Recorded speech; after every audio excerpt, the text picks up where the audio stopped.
और पटना में ईडी के दफ्तर के बाहर इस वक्त मैं मौजूद हूं। आरजेडी के प्रवक्ता एजाज अहमद इस वक्त हमारे साथ हैं। एजाज जी, आज लालू यादव पेशी के लिए आए हैं, पूछताछ उनसे होनी है ईडी की, क्या कुछ कहेंगे इसको लेकर? देखिए, लालू प्रसाद जी हमेशा सहयोग करते रहे हैं एजेंसियों को, लेकिन भारतीय जनता पार्टी किस तरह से एजेंसियों का इस्तेमाल कर रही है दिख रहा है।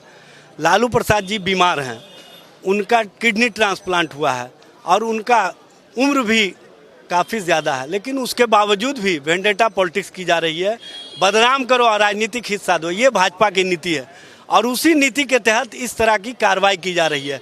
ये स्पष्ट रूप से भाजपा का जो भी मुखर होकर के विरोध करता है, आप पूरे देश भर में देख लीजिए ना, जो भी भाजपा के खिलाफ है उसको ईडी, आईटी, सीबीआई और अन्य एजेंसियों के माध्यम से तंग किया जा रहा है और बदनाम करो और राजनीतिक हिस्सा दो, ये उनकी नीति है। लेकिन बीजेपी तो कह रही है स्वतंत्र एजेंसियां हैं, अपना काम कर रही हैं। भाई कितना स्वतंत्र है ये रमन्ना साहब के टिप्पणी से भी समझा जा सकता है।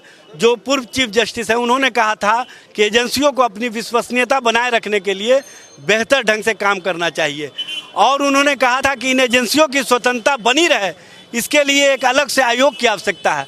लेकिन अलग से आयोग तो नहीं बनाए, इन्होंने उस वर्मा का इस्तेमाल किया जिसके संबंध में सुप्रीम कोर्ट ने उनको हटाने का काम किया था। समझ सकते हैं। अगर मामला दर्ज हुआ है तो पूछताछ भी होगी फिर? भाई पूछताछ के लिए, सहयोग के लिए तो आए हुए हैं, हम तो हमेशा सहयोग करते रहे हैं।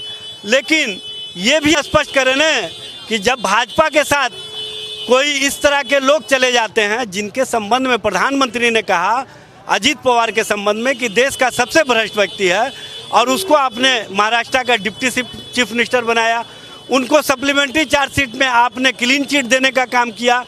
आपके यहाँ जो भ्रष्टाचारी जाए वो आपके वॉशिंग मशीन से सदाचारी हो जाए और जो सदाचारी है उसको आप भ्रष्टाचारी बना दे, यही आपकी नीति है। यह स्पष्ट रूप से दिख रहा है। चूँकि जो 97% से अधिक मामले हैं वो विपक्षी दलों को टारगेट करके किया जा रहा है और जो कन्विक्शन रेट है वो है 0.05%। इसी से समझा जा सकता है कि न्यायालय में इनके मामले ठहर नहीं पाते हैं।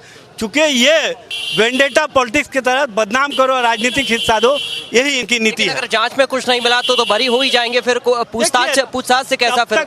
तब तक आप परेशान जो कर रहे हैं, जनता के बीच में जो बदनाम कर रहे हैं, जनता के बीच में जिस तरह का परसेप्शन खड़ा कर रहे हैं, उस परसेप्शन को कौन लौटाएगा ये तो बता देना।